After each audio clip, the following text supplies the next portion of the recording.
في هذا المساء؟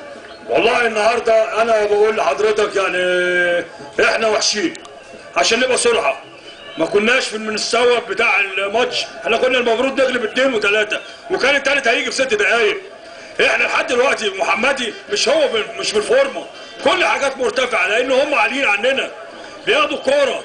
طالما فين الكور اللي هي احنا لينا بين اولا. الحكم النهارده ظلمنا كل كوره. يا اخي ظلمك في 90 دقيقه يا اخي عزيز، يا اخي كلم، حدث العقل بما يعقل. ممكن خطا اللعيبه مصر، تكلم عن اللعيبه لو سمحت. اللعيبه ما كانتش هي دي الروح، مفيش الروح فين بتاع 90 دقيقه للعيبه عشان لو كسبت 1-0 هنعدي المنتهى ونكسب ونخش. احنا الصعوبات كلها، وبعدين احنا ما اتغلبناش النهارده، احنا اتغلبنا هنا في مصر.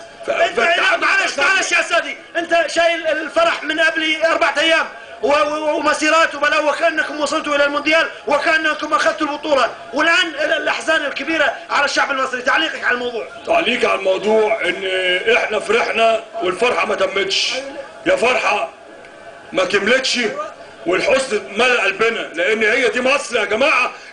احنا كمصريين يجب ان انا اطلع لاني بالميكروفون بتاعي دوت انا شكلت اللعيبه 6 دقايق كنا كسبانين 1-0 وكان في 6 دقايق قلت لهم يا رجاله الفرحه مش كل واحد، احنا عايزين الجول الثاني وجابوا الجول الثاني. يعني انت بتوجيهاتك، لكن الان فقدتوا الحلم يا اخي. طبعا حزنا بنقول الحزن يا جماعه دي مصر، ده انا هسخسخ خلاص، هسخسخ ايه اللي حصل؟ معلش اوكي يعطيك الصحه. معلش اسمح لنا يا اخي العزيز، الوضع يبدو صعب جدا، لكن